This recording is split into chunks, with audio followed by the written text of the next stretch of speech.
Hello everyone. So welcome once again to my YouTube channel Delta Maths Assam. So বহুত দিনৰ মূৰত আকৌ এটা ভিডিঅ' প্ৰস্তুত কৰিব গৈ আছোঁ তোমালোকৰ আগত। তোমালোকে ভিডিঅ'টো চাবা আৰু এটা ইম্পৰ্টেণ্ট কথা ক'ব লগা আছিলে, তো সেই কথাটো ক'ম। চ' এটা ফাৰ্ষ্ট প্ৰব্লেম কৰি লওঁ, ঠিক আছে? চ' আই হোপ সকলোৱে এম এছ চি এণ্ট্ৰেন্স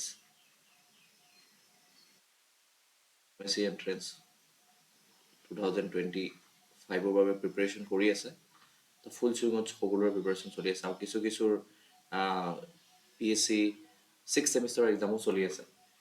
চ' গতিকে মই তোমালোকক এটা ইম্পৰ্টেণ্ট মেছেজ দিব লগা আছিলে, এটা ইম্পৰ্টেণ্ট ইনফৰ্মেশ্যন দিব লগা আছিলে। তো মই ইনফৰ্মেশ্যনটো দি আছোঁ। তো তাৰ আগতে এটা মই এণ্ট্ৰেঞ্চৰে ৰিলেটেড এটা ৰিয়েল এনালাইচিছৰ প্ৰব্লেম লৈ দিছোঁ, ঠিক আছে?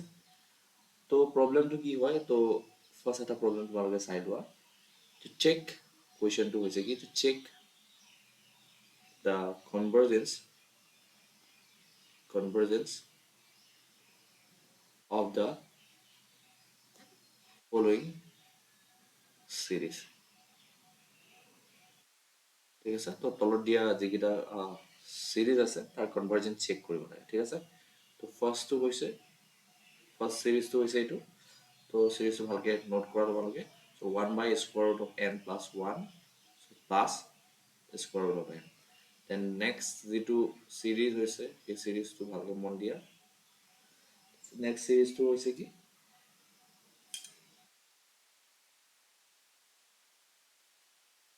summation n from 2 to infinity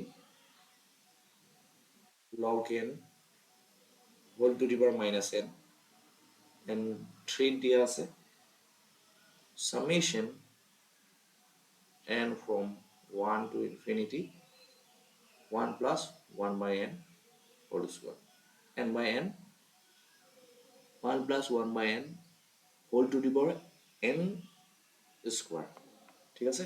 তো এইকেইটা চিৰিজ আমি কনভাৰ্জেন্স চেক কৰিম। চ' এটা প্ৰব্লেমৰ কাৰণে এইটো এণ্ট্ৰেন্স এক্সামিনেশ্যন যিবোৰ হ'ব, তো তাততো বহুত কম সময় পোৱা যাব। গতিকে কম সময়তে আমি কেনেকৈ ছল্ভ কৰিব পাৰোঁ, চ' সেই টেকনিকবোৰ ধুনীয়াকৈ মই মোৰ যিটো ক্ৰেছ কোৰ্চ হয়, ক্ৰেছ কোৰ্চটোত মই শিকাই আছোঁ। তো মই কেনেকৈ জইন কৰিব লাগে সেই ক্ৰেছ কোৰ্চটো যদি কোনোবা ইণ্টাৰেষ্টেড হোৱা, তো এটা ক্ৰেছ কোৰ্চ মই শিকাই আছোঁ। চ' অলৰেডি ষ্টুডেণ্টে এই ক্ৰেছ কোৰ্চটোত জইন কৰিছে, crash course for M.Sc entrance 2025। তোমালোকে জইন হ'ব পাৰিবা। তো জইন হ'বৰ বাবে মোৰ যিটো কণ্টেক্ট নম্বৰ, তো 8638568671 নম্বৰত তোমালোকে কণ্টেক্ট কৰিবা, ঠিক আছে? চ' এতিয়া আহোঁ এই প্ৰব্লেমকেইটালৈ। সেই প্ৰব্লেমকেইটা কেনেকৈ উইদিন এ শ্বৰ্ট টাইম আমি কৰিব পাৰোঁ, ঠিক আছে? তো তোমালোকে মনোযোগ দিয়া, চোৱা। চ' মই কেনেকৈ কৰিব পাৰোঁ মই দেখাই আছোঁ তোমালোকক। খালি তোমালোকে গুৰুত্ব সহকাৰে অলপ হাৰ্ডৱৰ্ক কৰি তোমালোকে অলপ প্ৰেক্টিছত আনিলে তোমালোকৰ এইবোৰ problem within a short time কৰা সম্ভৱ হ'ব। চ' ফাৰ্ষ্ট প্ৰব্লেমটো আমি চলিউশ্যন কৰি লওঁ। তো ইয়াত দিয়া আছে কি, তো চামেশ্যন 1/√n+1 প্লাছ √n। তো আমি যদি কম্পেৰিজন টেষ্ট ইউজ কৰোঁ, তো কম্পেৰিজন টেষ্ট ইউজ কৰি পেলাই চ' এই চিৰিজটোক আমি অন্য এটা চিৰিজৰ লগত কম্পেয়াৰ কৰিব পাৰোঁ। চ' সেই চিৰিজটো হ'ব কি, 1/√n প্লাছ √n, যাক আমি লিখিব পাৰোঁ কেনেকৈ, চ' 1/2√n। দেন ইয়াক আমি লিখিব পাৰোঁ কেনেকৈ, চ' 1/√n। এতিয়া আমি আল্টিমেটলি কৰিলোঁ কি, যে এই যিটো গিভেন চিৰিজ আছিলে, চ' 1/√n+1 চ' প্লাছ √n। চ' ইয়াক আমি এটা বেলেগ চিৰিজৰ লগত কম্পেয়াৰ কৰিলোঁ। তো সেই চিৰিজটো কি হয়, 1/√n। এতিয়া ইয়াক যদি এই চিৰিজটোৰ নাম যদি an দিয়া, ঠিক আছে, তো এই চিৰিজটো কি হ'ব, চ' bn হ'ব।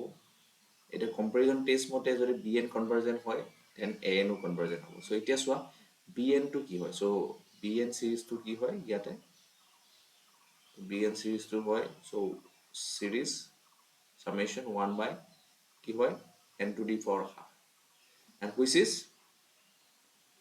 which is divergent by p test। কাৰণ কনভাৰ্জেণ্ট হ'বলৈ হ'লে p greater than 1 হ'ব লাগিব, বাট ইয়াতে p less than 1 পাইছোঁ, ঠিক আছে?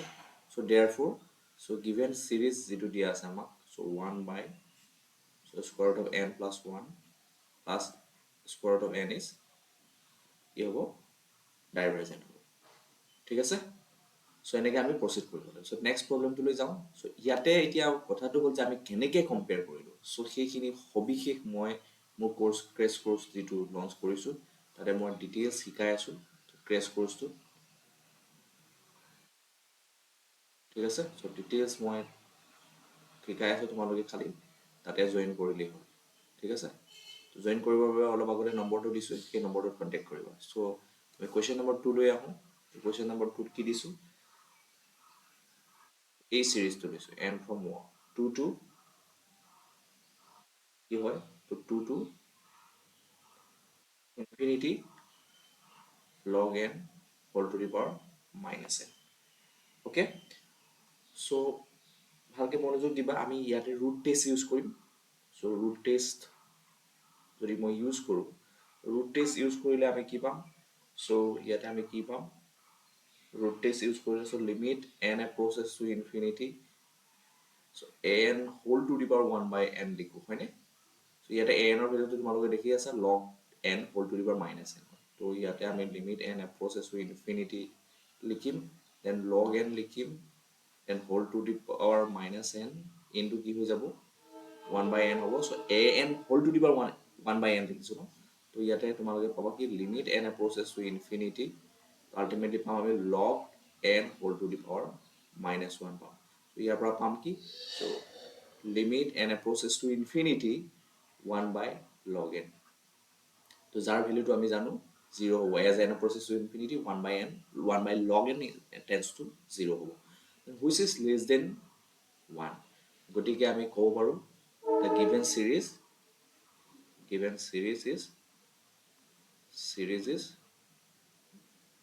series convergent by root test। এতিয়া তোমালোকলৈ হোমৱৰ্ক থাকিল। চ' 3 নম্বৰ কুৱেশ্যনটো তোমালোকে ছল্ভ কৰিব জনাবা। চ' এই 3 নম্বৰ প্ৰব্লেমটো ছল্ভ কৰিবলৈ জনাবা। চ' কনভাৰ্জেণ্ট হয় নে ডাইভাৰ্জেণ্ট হয়, আৰু এইবোৰ কেনেকৈ কৰিব লাগে উইদিন এ শ্বৰ্ট টাইম, মই শ্বৰ্ট ট্ৰিকবিলাক ধুনীয়াকৈ শিকাই দিম। আৰু লগতে তোমালোকক ইন ডিটেইলছ ইনহাৰেণ্ট কনচেপ্ট তোমালোকক এক্সপ্লেইন কৰি দিম। চ' কেনেকৈ আমি কম্পেৰিজন টেষ্টটো ইউজ কৰিলোঁ, তো কেনেকৈ ৰুট টেষ্টটো ইউজ কৰিব লাগে। চ' ডিফাৰেণ্ট টেষ্ট সম্পৰ্কে মই পঢ়াই আছোঁ। ৰিয়েল এনালাইচিছ পেপাৰখন ধুনীয়াকৈ পঢ়াই থকা হৈছে। তো চাইমাল্টেনিয়াছলি ডিফাৰেণ্ট বেলেগ পেপাৰো পঢ়াই থকা হৈছে। তো তোমালোকে খালি ক্ৰেছ কোৰ্চটোত সোনকালৰ ভিতৰত ট্ৰাই কৰিবা জইন হ'বৰ বাবে। So' thank you for today. So' will meet in the next video'.